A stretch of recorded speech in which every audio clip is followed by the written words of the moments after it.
Assalamualaikum warahmatullahi wabarakatuh. Selamat pagi dan salam sejahtera untuk kita semua. Perkenalkan, saya Alia Sri Wahyuni. Pada kesempatan kali ini, saya akan menyampaikan materi mengenai kesiapsiagaan menghadapi bencana kebakaran yang menjadi bagian penting dalam orientasi bagi seluruh staf di Rumah Sakit Unhas. Materi ini sangat penting karena menyangkut keselamatan jiwa, baik pasien, pengunjung, maupun kita sebagai tenaga kesehatan. Kita semua tentu berharap bencana seperti kebakaran tidak akan pernah terjadi.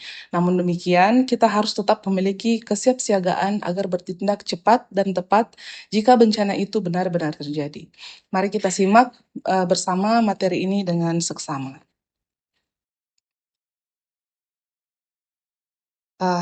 Rumah Sakit Unhas memiliki struktur organisasi yang mendukung sistem tanggap darurat, termasuk dalam hal kebakaran.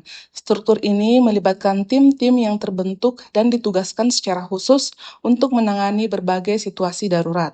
Dalam struktur ini terdapat instalasi K3KL, yang dimana terdapat kepala instalasinya sebagai penanggung jawab manajemen fasilitas keselamatan atau disingkat dengan MFK, serta tim tanggap darurat rumah sakit yang terdiri dari personel lintas bidang, termasuk teknisi, perawat, petugas keamanan. Dengan struktur yang jelas ini, koordinasi saat terjadi bencana bisa berjalan lebih efektif.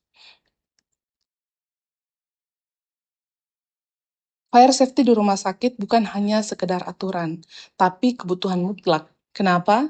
Karena rumah sakit adalah fasilitas vital yang menampung pasien dengan berbagai kondisi, termasuk yang tidak bisa bergerak sendiri saat keadaan darurat. Bayangkan kalau terjadi kebakaran di pasien ICU, ruang isolasi, dan bayi di ruangan NICU. Mereka semua bergantung pada sistem dan staf untuk tetap selamat. Risiko tidak hanya pada nyawa, tapi juga alat medis yang bernilai miliaran rupiah dan data pasien penting. Selain itu, rumah sakit adalah bangunan kompleks, punya banyak sumber potensial kebakaran, seperti oksigen, alat listrik, bahan kimia. Dan kalau kita tidak memiliki sistem fire safety yang baik, penyebaran api bisa sangat cepat dengan korban yang tidak sedikit. Jadi, fire safety itu bukan cuma alat pemadam atau alarm, itu mencakup perencanaan evakuasi, pelatihan staf, sistem deteksi dini, jalur evakuasi yang jelas, dan kesiapsiagaan setiap orang yang bekerja di dalamnya. Tanpa fire safety yang menyeluruh, satu insiden kecil bisa menjadi sebuah bencana yang cukup besar. Penanggulangan kebakaran di rumah sakit ini mengacu pada 3 regulasi utama, yaitu Kepmenaker nomor 186 tahun 1999 yang menetapkan bahwa setiap tempat kerja termasuk rumah sakit wajib melakukan upaya pencegahan, pengurangan risiko, pemadaman, serta latihan penanggulangan kebakaran secara berkala. Kemudian Permenkes nomor 66 tahun 2016 yang mengharuskan rumah sakit menyelenggarakan program K3 rumah sakit secara menyeluruh, termasuk pengendalian dan pencegahan kebakaran sebagai bagian dari manajemen risiko dan keselamatan kerja. Kemenkes nomor HK 0107 tahun 2022 melalui standar akreditasi elemen MFK 6 dan MFK 11 menetapkan bahwa sistem proteksi kebakaran dan manajemen kebakaran harus disiapkan, diuji, dan dilatih secara berkala. Ketiga regulasi ini saling melengkapi dan menjadi landasan hukum yang mengikat setiap rumah sakit dalam membangun sistem keselamatan kebakaran yang terencana dan efektif. Regulasi yang menjadi dasar kewajiban kita adalah Kepmenaker nomor 186 tahun 1999, khususnya pada pasal 2 ayat 1. Di situ dinyatakan bahwa setiap pengusaha atau pengurus wajib melakukan 4 hal penting, yaitu mencegah terjadinya kebakaran melalui perencanaan teknis dan manajemen risiko. Kedua, mengurangi potensi dan dampak kebakaran bila terjadi. Kemudian yang ketiga, memadamkan kebakaran secara efektif dan tepat. Dan yang terakhir adalah melakukan latihan penanggulangan kebakaran di tempat kerja secara berkala. Dalam konteks rumah sakit, implementasinya bisa berupa ketersediaan APAR di titik-titik strategis, pelatihan petugas tanggap darurat, sistem alarm dan evakuasi yang terintegrasi, kemudian simulasi rutin agar semua staf tahu peran dan jalur evakuasi masing-masing. Ini bukan sekedar kepatuhan hukum, tapi juga bagian dari tanggung jawab moral kita untuk melindungi nyawa. Kemudian Permenkes nomor 66 tahun 2016 tentang K3 rumah sakit. Ini memperkuat aspek ketiga rumah sakit sebagai bagian dari manajemen rumah sakit. Rumah sakit sebagai tempat pelayanan publik yang kompleks wajib menyelenggarakan keselamatan dan kesehatan kerja rumah sakit secara sistematis. Salah satu fokusnya adalah pencegahan dan pengendalian kebakaran. Beberapa implementasi nyata dari regulasi ini diantaranya adalah penetapan dan perawatan sarana proteksi kebakaran seperti APAR, alarm, sprinkler, dan yang pasif seperti pintu tahan api dan jalur evakuasi. Kemudian pembentukan tim tanggap darurat yang terlatih. Kalau kita di Rumah Sakit Unhas, kita menyebutnya sebagai tim kode merah. Kemudian penyusunan dan sosialisasi SOP kebakaran. Dan pelatihan serta edukasi rutin kepada seluruh karyawan, termasuk petugas kebersihan, keamanan, dan tenaga kesehatan seperti yang kita lakukan sekarang. Ketiga rumah sakit itu bukan hanya tugas komite atau tugas instalasi tertentu, tapi itu adalah tanggung jawab lintas unit dan manajemen. Terakhir, mari kita bahas tentang standar akreditasi rumah sakit berdasarkan Permenkes nomor 1128 tahun 2022, terutama pada elemen MFK atau Manajemen Fasilitas Keselamatan. Pada MFK 6 menyatakan bahwa rumah sakit harus memiliki sistem deteksi dan pemadam kebakaran yang memadai dan diuji secara berkala. Artinya, alarm harus berfungsi, APAR harus terisi dan layak pakai, serta sistem sprinkler dan hidran harus diperiksa secara rutin. Pada MFK 11 mewajibkan rumah sakit menyusun dan melaksanakan program manajemen kebakaran. Ini mencakup pelatihan petugas, simulasi evakuasi, serta dokumentasi lengkap kegiatan penanggulangan kebakaran. Standar ini juga menjadi poin penting dalam proses penilaian akreditasi, sehingga penerapannya harus terencana, terukur, dan terdokumentasi. Kepatuhan terhadap MFK 6 dan 11 menunjukkan bahwa rumah sakit kita tidak hanya fokus pada pelayanan medis, tapi juga menjamin keselamatan lingkungan, kerja, dan pelayanan. Bapak Ibu sekalian, kebakaran di rumah sakit adalah salah satu bentuk keadaan darurat yang paling berbahaya. Kenapa? Karena ini adalah kejadian yang tidak bisa diprediksi, tidak diketahui kapan akan terjadi, dan seringkali terjadi tiba-tiba. Tapi begitu, dampaknya bisa sangat luas. Kebakaran bisa menyebabkan gangguan serius terhadap pelayanan rumah sakit. Bukan hanya gangguan sementara, tapi bisa sampai menyebabkan penghentian seluruh operasional. Yang paling utama, kebakaran bisa mengancam keselamatan manusia, pasien, tenaga medis, hingga pengunjung. Selain itu, juga bisa merusak lingkungan rumah sakit seperti ruang perawatan, peralatan medis, sistem kelistrikan, dan jaringan komunikasi. Tidak kalah penting, kebakaran juga bisa menyebabkan kerusakan besar terhadap aset-aset rumah sakit, baik fisik maupun non-fisik, termasuk catatan medis pasien, alat kesehatan yang mahal, dan sistem pendukung kehidupan. Jadi intinya, walaupun kita tidak pernah mengharapkan kebakaran terjadi, kita tetap harus siap menghadapi jika suatu saat itu benar-benar terjadi. Kesiapan inilah yang akan menentukan apakah kita bisa mengendalikan situasi atau justru menjadi korban dari keadaan tersebut. Bapak Ibu, untuk mengendalikan kebakaran, kita harus paham dulu dari mana api itu berasal. Menurut NFPA atau National Fire Protection Association, api hanya bisa terjadi kalau ada 3 unsur utama, yaitu bahan bakar, bisa berupa benda padat, cair, atau gas. Di rumah sakit ini bisa berupa kain, kasa, alkohol, plastik, atau bahan kimia. Kemudian yang kedua, panas. Bisa berasal dari listrik, peralatan medis, reaksi kimia, atau bahkan gesekan. Kemudian yang ketiga dari oksigen, yang biasanya dari udara sekitar, tapi di rumah sakit ada banyak tambahan dari tabung oksigen yang digunakan untuk terapi pasien.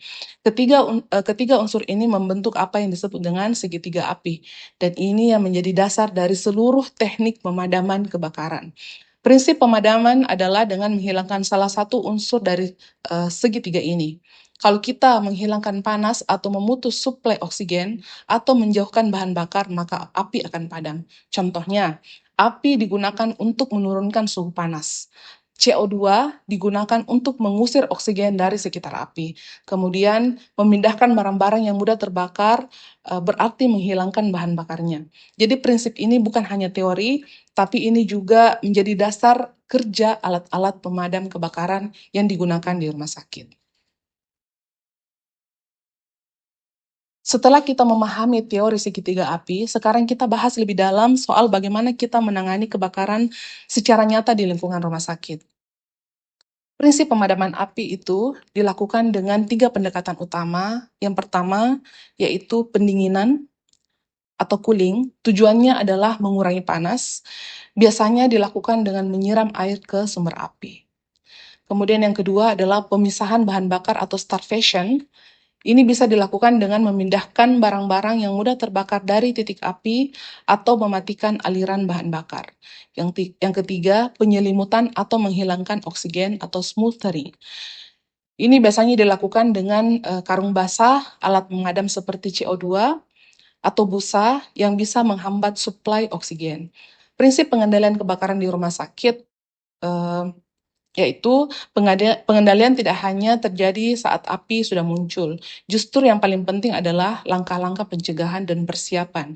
Beberapa prinsipnya yaitu identifikasi potensi bahaya, periksa area yang berisiko tinggi seperti ruang genset, dapur, atau tempat penyimpanan bahan kimia.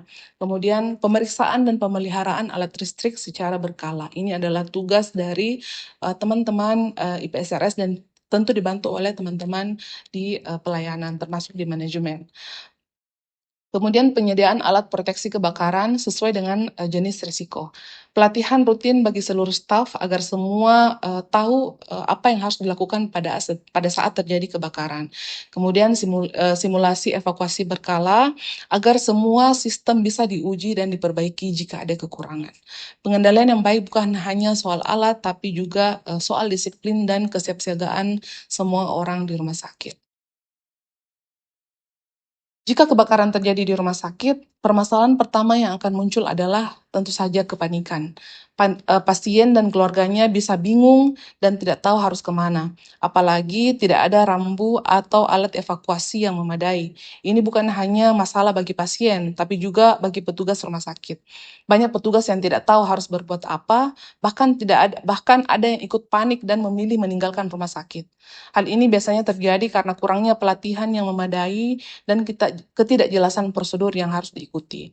Tapi setahu saya di rumah sakit ini kita sudah sering memberikan pelatihan yang dilakukan hampir setiap tahun, dan rambu-rambu evakuasi, rambu-rambu kebakaran itu sudah sangat banyak berseliweran di mana-mana, sehingga informasi saya rasa itu sudah cukup disampaikan kepada para petugas. Ya tinggal kemauan petugas untuk membaca, mendengarkan materi yang disajikan oleh rumah sakit. Nah, tanpa sistem yang jelas dan tanpa pemahaman tentang peran masing-masing petugas, kebakaran bisa menjadi jauh lebih berbahaya dari yang seharusnya. Bapak Ibu, satu hal yang sangat penting yang perlu kita perhatikan saat terjadi kebakaran adalah adanya kelompok rentan. Siapa saja yang termasuk kelompok ini? Yang pertama adalah pasien bayi dan anak-anak, mereka belum bisa menyelamatkan diri sendiri. Kedua, pasien lanjut usia yang secara fisik sudah lemah dan butuh bantuan untuk bergerak. Kemudian pasien jiwa yang mungkin tidak paham kondisi darurat, bahkan membuat kepanikan yang berlebihan. Keempat, pasien yang tidak sadar, tidak bisa bangun atau tidak bisa berjalan. Ini termasuk pasien yang berada di ICU atau yang menjalankan operasi. Nah, kelompok-kelompok ini adalah prioritas dalam melakukan evakuasi, tapi juga kelompok yang paling sulit untuk ditangani pada saat terjadi kebakaran. Artinya, kita tidak hanya mengandalkan sistem umum, Harus ada rencana evakuasi untuk kelompok rentan. Harus ada peralatan bantu seperti tandu, kursi roda khusus evakuasi, bahkan lift darurat jika memungkinkan. Dan yang paling penting, petugas harus tahu siapa yang harus diselamatkan lebih dulu dan bagaimana cara memindahkannya dengan aman.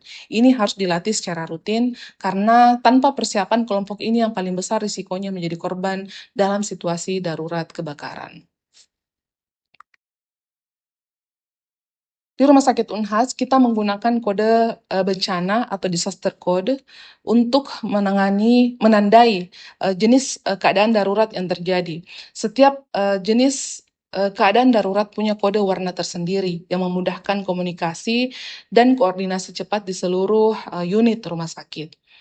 Nah, kode ini dibuat untuk mencegah kepanikan secara massal. Jadi yang hanya mengetahui kode-kode ini adalah para petugas dan peserta didik. Nah, kode merah itu untuk kebakaran, kode biru untuk henti nafas, kode hijau untuk evakuasi bencana, kode kuning untuk pasien kabur, kode hitam untuk ancaman bom, kode putih untuk orang mengacau, kode coklat untuk tumpahan zat kimia dan cairan tubuh pasien, kemudian kode pink untuk penculikan bayi, dan terakhir kode orange untuk bencana eksternal. Dengan sistem ini, pada saat pengumuman kode merah misalnya, semua petugas langsung paham bahwa sedang terjadi kebakaran dan mereka tahu tindakan apa yang harus dilakukan sesuai dengan perannya masing-masing. Saat terjadi keadaan darurat, kita harus bertindak cepat dan sistematis. Langkah pertama adalah aktivasi kode bencana. Caranya adalah hubungi nomor emergency call di line telepon 6100. Setelah tersambung, sebutkan kode darurat sebanyak 3 kali. Misalnya kalau terjadi kebakaran, kode merah, kode merah, kode merah. Lalu sebutkan lokasi kejadian secara spesifik. Sebutkan nama gedungnya, lantai berapa, dan ruangan apa. Jika memungkinkan, tambahkan juga informasi tentang jumlah korban bila ada.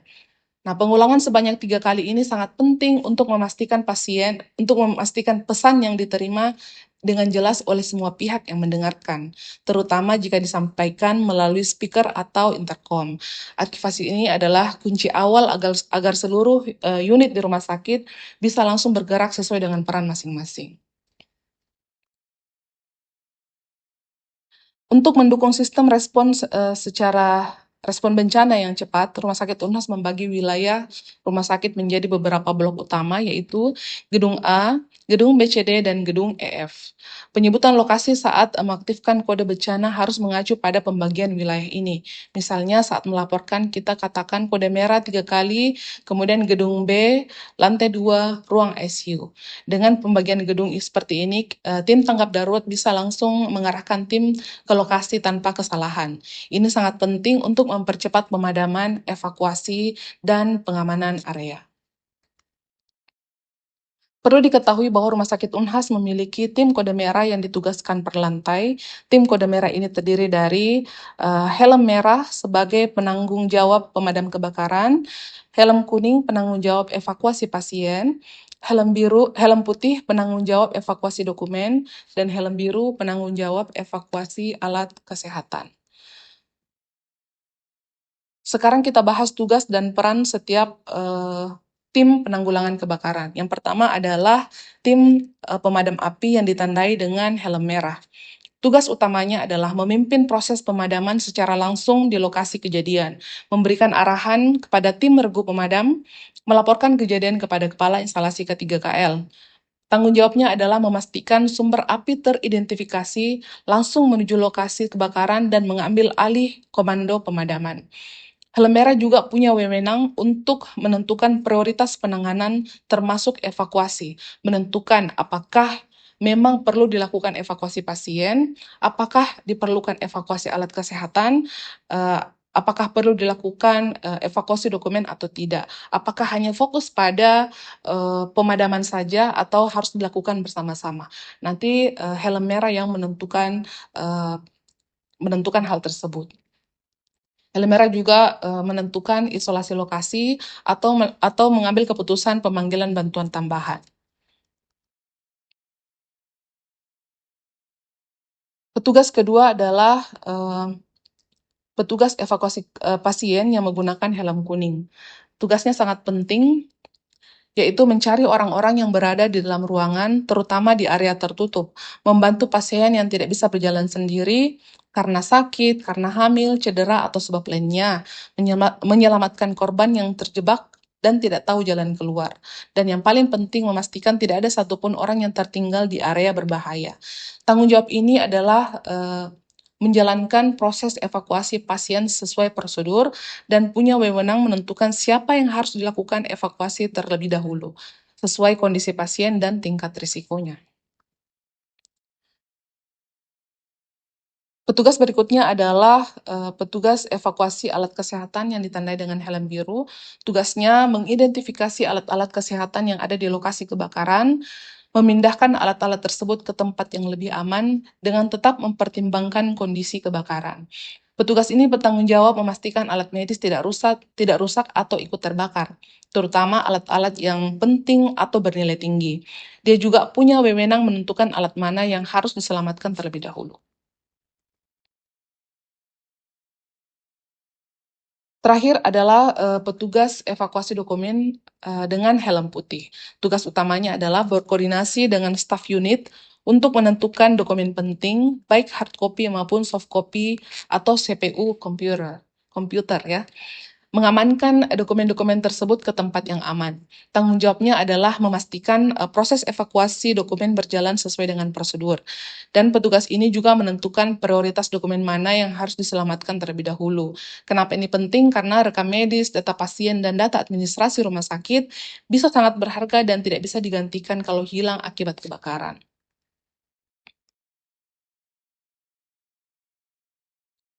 Jika Anda melihat kobaran api di area rumah sakit, hal pertama yang harus dilakukan adalah tetap tenang dan jangan panik.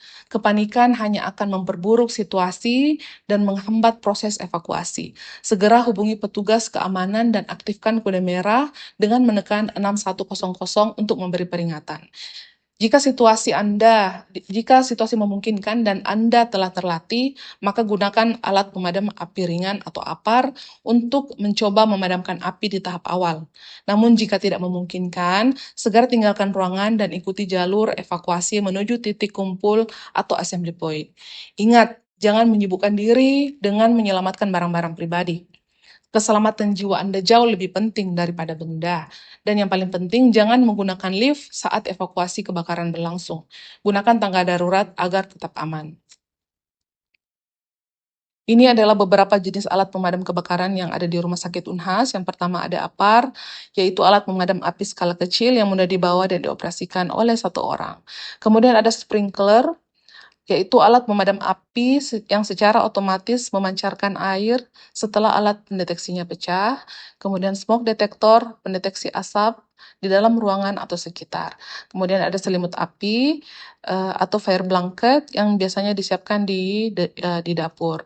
Kemudian hidran adalah instalasi pemadam kebakaran yang didesain untuk memadamkan api dalam skala besar, yang terdiri dari unit pelampung air, pompa air bertekanan, instalasi perpipaan, selang, dan nozzle hidran.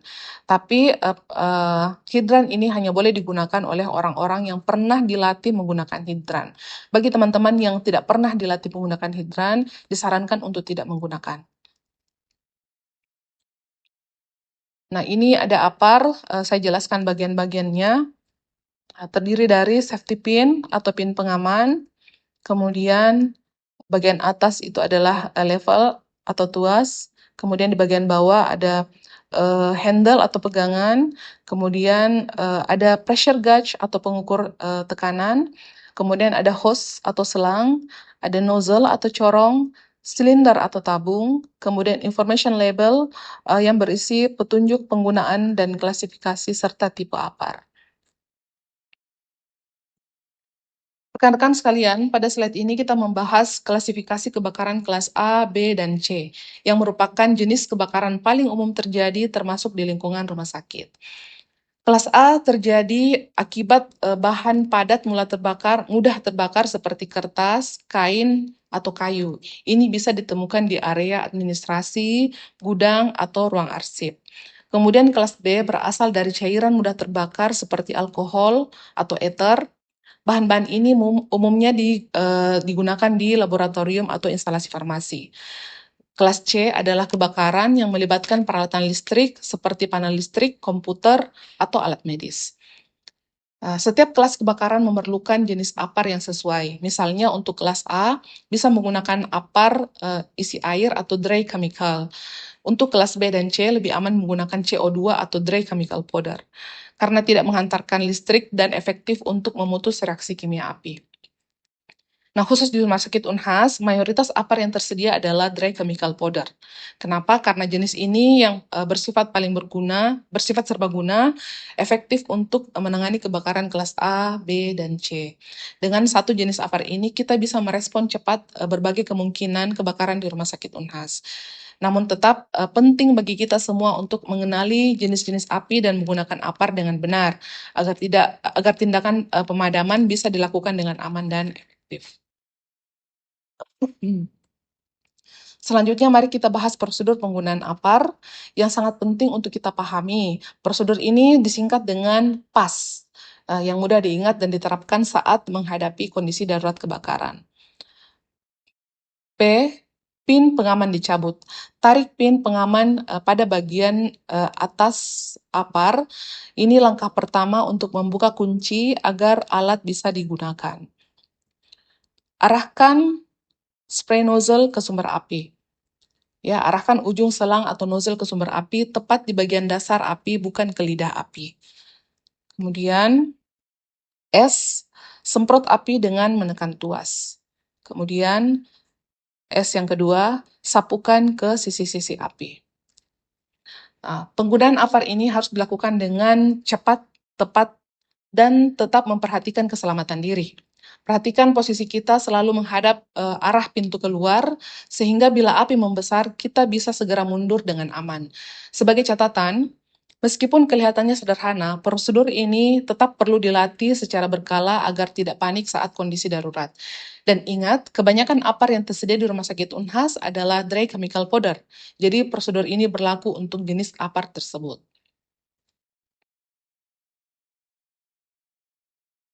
Sebelum kita menggunakan apar, ada beberapa hal penting yang harus kita perhatikan dan kita periksa terlebih dahulu untuk memastikan penggunaan alat ini aman dan efektif. Yang pertama, cek tekanan pada indikator manometer, pastikan jarum berada di area di zona hijau dan yang menandakan tekanan dalam kondisi normal dan siap untuk digunakan. Kedua, posisikan diri dengan jarak aman, yaitu sekitar 3-5 meter dari sumber api, agar kita tetap terlindungi saat menyemprot media pemadam. Ketiga, jika berada di area luar, usahakan menyemprot searah dengan mata angin. Ini penting agar media pemadam tidak kembali ke arah kita. Keempat, jangan pernah membelakangi arah angin, tetap hadap ke api agar kita bisa memantau kondisi dan segera mundur jika api membesar. Terakhir, selalu perhatikan area sekitar sebelum menyemprot. Pastikan tidak ada korban yang tertinggal dan semua orang sudah berada dalam posisi yang aman. Terakhir yang perlu saya tambahkan lagi adalah pastikan apar tidak kadaluarsa. Jika apar kadaluarsa, tinggalkan, cari apar yang baru. Nah, langkah-langkah ini terlihat sederhana, tapi sangat krusial dalam situasi darurat. Kesiapan dan ketenangan kita bisa membuat perbedaan besar dalam penanganan awal kebakaran. Rekan-rekan, slide ini menunjukkan grafik perkembangan api yang penting untuk kita pahami agar bisa merespon dengan cepat dan tepat saat terjadi kebakaran, terutama di lingkungan rumah sakit. Grafik ini terdiri dari 4 tahapan utama, yaitu fase pertumbuhan atau growth phase. Nah, ini adalah tahapan awal di mana api mulai membesar. Api biasanya berasal dari satu titik, lalu menjalar ke bahan-bahan mudah terbakar di sekitarnya. Ini adalah waktu terbaik untuk menggunakan apar, karena api masih bisa dikendalikan secara manual. Kemudian, flashover. Ini adalah titik kritis di mana seluruh ruangan tiba-tiba terbakar secara serentak akibat suhu yang sangat tinggi dan uap bahan yang mudah terbakar yang memenuhi ruangan. Dalam hitungan detik, suhu bisa melonjak drastis hingga lebih dari 600 derajat Celcius. Setelah titik ini, pemadaman manual menjadi sangat berbahaya. Yang ketiga adalah fase stabil atau full develop fire. Api telah menyebar ke seluruh ruangan dan mencapai intensitas maksimum. Pada tahap ini, seluruh bahan mudah terbakar telah menyala dan kondisi sangat berbahaya. Hanya tim pemadam kebakaran profesional yang bisa menangani fase ini dengan perlindungan dan peralatan yang lengkap. Yang keempat adalah fase pendinginan atau decay phase. Di sini api mulai melemah karena bahan bakar habis atau karena proses pemadaman. Meskipun terlihat mulai padam, masih ada potensi munculnya api kembali atau reignition. Jadi tetap harus dilakukan pemantauan secara ketat. Melalui grafik ini, kita bisa melihat betapa pentingnya deteksi dini dan penanganan cepat. Di rumah sakit, waktu itu sangat berharga, bukan hanya untuk menyelamatkan pasien, tapi juga aset dan seluruh penghuni gedung. Nah, rekan-rekan, pada slide ini kita melihat grafik fenomena perkembangan kebakaran yang menggambarkan bagaimana api bisa berkembang dengan sangat cepat jika tidak ditangani sejak awal. Grafik ini dibagi dalam beberapa fase penting. Yang pertama, ignition atau incipient phase, 0 sampai 2. Fase awal saat api pertama kali muncul, misalnya percikan listrik atau nyala api kecil, belum terlalu besar, tapi sudah mulai berbahaya. Inilah momen awal untuk mendeteksi dan bersiap. Growth phase ya di 2 sampai 3. Api mulai muncul dan menyebar. Ini adalah fase di mana kita masih punya golden time sekitar 3 menit pertama untuk bertindak. Jika kita segera menggunakan APAR dengan benar, api sangat mungkin bisa dikendalikan sebelum menyebar lebih luas. Kemudian yang ketiga, flashover di titik ketiga. Ini adalah titik kritis yang ditandai dengan lonjakan suhu drastis. Semua benda mudah terbakar di ruangan bisa menyala secara serentak. Setelah ini terjadi, ruangan menjadi sangat berbahaya dan tidak bisa lagi dipadamkan dengan APAR biasa. Kemudian fully develop fire, yaitu di 4 sampai 5. Api telah menyebar ke seluruh ruangan. Fase ini ditandai oleh warna biru besar pada grafik. Saat inilah kebakaran berada di puncaknya. Suhu sangat tinggi, asap sangat pekat, dan evakuasi menjadi prioritas utama. Penanganan hanya bisa dilakukan oleh pemadam kebakaran dengan alat pelindung yang lengkap. Kemudian decay phase yaitu di 6 dan 7. Fase ini di mana api mulai padam karena bahan bakar mulai habis karena sudah dilakukan pemadaman. Namun bahaya belum sepenuhnya hilang, masih ada potensi api menyala kembali sehingga harus tetap dilakukan pemantauan dengan ketat. Pesan penting dari grafik ini adalah padamkan cepat, tepat, dan aman. Waktu kita sangat terbatas. Di lingkungan rumah sakit, selain melindungi aset, kita juga bertanggung jawab atas keselamatan pasien dan rekan kerja. Maka dari itu, kemampuan mendeteksi api sejak dini dan menggunakan APAR secara benar adalah hal yang wajib dikuasai oleh seluruh staf. Selanjutnya, kita akan menonton video penggunaan fire blanket. Dalam video ini akan ditunjukkan bagaimana cara menutup api menggunakan selimut tahan api yang biasanya efektif untuk kebakaran akibat minyak di dapur atau pembakaran tubuh. Nah, perhatikan baik-baik langkah-langkahnya karena ini bisa menyelamatkan nyawa saat kondisi darurat.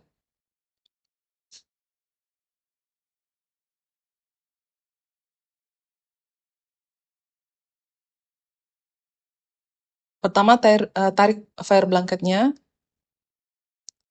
Kemudian, lindungi tangan dan wajah dari bahaya api. Kemudian maju dengan perlahan dan pasti, tidak ragu-ragu.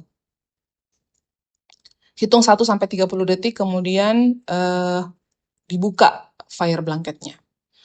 Jangan ragu ya, seperti ini maju mundur, karena ini akan mengurangi efektivitas dari fire blanket itu sendiri.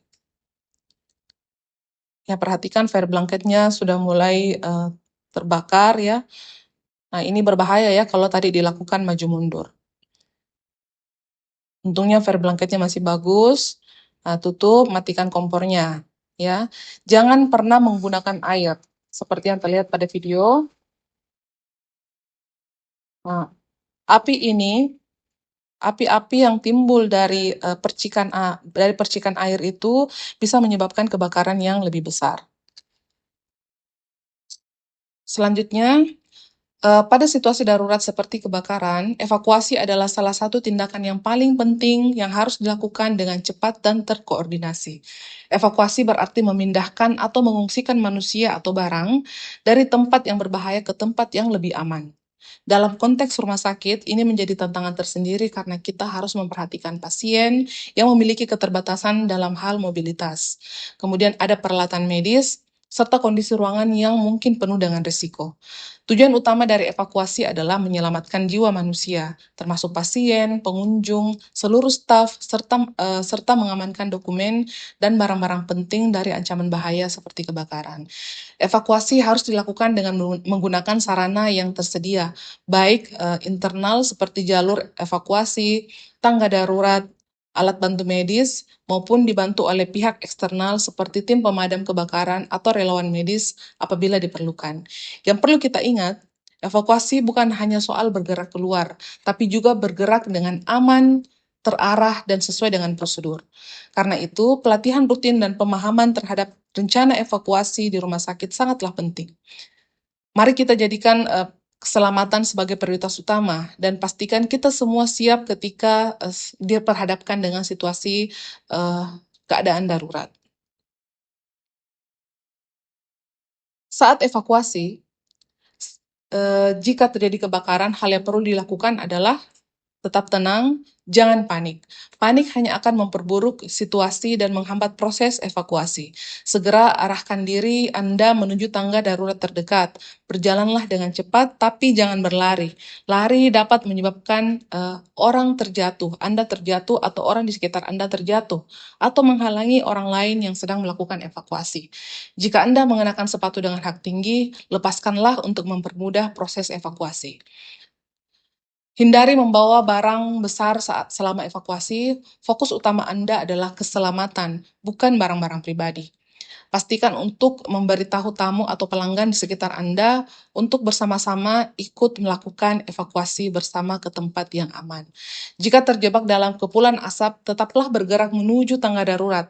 Ambil nafas pendek-pendek dan usahakan merangkak atau merayap untuk menghindari area konsentrasi asap tinggi. Jangan berbalik arah, karena hal ini bisa menyebabkan Anda tabrakan dengan orang yang berada di belakang Anda. Bila harus terpaksa melewati kepulan asap, tahan nafas Anda dan segera menuju pintu darurat kebakaran. Ingat, semua tangga darurat itu menuju keluar gedung, jadi jangan khawatir, jangan ragu, teruslah maju. Berikut ini ada sarana evakuasi yang terdiri dari tangga darurat, jalur evakuasi, ya, serta jalur evakuasi. Ada tanda jalur evakuasi. Nah, tangga pintu darurat ini terdiri dari bahan anti api yang bisa bertahan sekitar 1 jam. Dan di tengah-tengahnya ada kaca, fungsinya untuk melihat bagian luar apakah ada yang membutuhkan bantuan atau tidak. Ya, jadi ini adalah tangga, pintu darurat, dan jalur evakuasi. Sekali lagi, jangan menggunakan lift pada saat terjadi kebakaran. Nah, ini SOP peran serta penghuni gedung dalam pencegahan penanggulangan kebakaran. Pada saat menemukan kobaran api, tekan fire alarm fire alarm atau aktifkan kode merah. Jika memungkinkan, padamkan dengan menggunakan apar. Segera tinggalkan ruangan, jangan pikirkan barang, keselamatan jiwa Anda lebih penting. Hentikan kegiatan dan hubungan telepon, jangan panik, tunggu pengumuman selanjutnya. Jadi kalau kita mendengarkan kode merah, jangan langsung lakukan evakuasi. Kode merah hanya memberikan informasi kepada kita semua bahwa sedang terjadi kebakaran dan membutuhkan bantuan tim kode merah. Kalau kita mendengarkan kode hijau, maka lakukanlah evakuasi. Jangan melakukan tindakan yang membuat orang lain panik atau saling mendorong dan berteriak. Ingat, pada saat menuju keluar, jangan sekali-kali menggunakan lift. Tutuplah semua pintu yang Anda lewati untuk menghambat penjalaran api. Tutuplah celah di bawah pintu dengan kain basah untuk menghindari masuknya asap atau kobaran api jika Anda terperangkap di dalam ruangan. Ya, kemudian setelah kita menutup kobaran api, minta bantuan kepada teman-teman yang berada di luar gedung atau hubungi 6100. Ya, kalau di situ ada jendela, maka mintalah bantuan kepada orang yang berada di luar gedung. Jika terperangkap dalam ruangan berasap, Selamatkan diri dengan cara merangkak. Udara di bagian bawah relatif lebih bersih dari pengaruh asap. Perhatikan, jangan melompat seperti gambar ini. Tunggu bantuan dari petugas rescue. Setelah berhasil keluar dari gedung, langkah selanjutnya yang sangat penting adalah menuju titik kumpul. Titik berkumpul adalah lokasi yang ditentukan sebelumnya di luar gedung, yang aman dari bahaya kebakaran atau reruntuhan. Titik ini berfungsi sebagai tempat untuk memastikan bahwa semua orang yang dievakuasi telah keluar dengan selamat. Begitu Anda keluar dari gedung, jangan berhenti atau berpencar. Segera menuju titik berkumpul yang telah disepakati. Di sana, petugas akan melakukan pengecekan untuk memastikan tidak ada yang tertinggal di dalam gedung. Menjaga konsentrasi di titik berkumpul adalah langkah terakhir dalam proses evakuasi untuk memastikan keselamatan semua orang. Nah, ini adalah assembly point atau titik berkumpul utama kita yang letaknya berada di depan halaman gedung EF. Kemudian assembly point atau titik-titik berkumpul sementara yang kedua ada di depan halaman gedung BCD. Kemudian yang ketiga ada di halaman belakang gedung BCD dan ini ada di depan ruang gizi. Saat pengungsian di luar gedung, setiap pengungsi diminta agar senantiasa tertib dan teratur. Leader akan mencatat karyawan yang menjadi tanggung jawabnya. Apabila ada karyawan yang terluka, harap menghubungi first aider atau paramedis untuk mendapatkan pengobatan. Jangan kembali ke dalam gedung sebelum tanda aman diumumkan oleh safety representatif atau komandan lokasi. Dalam hal ini adalah direktur utama. Kalau tidak ada direktur utama, ada direktur pelayanan medik.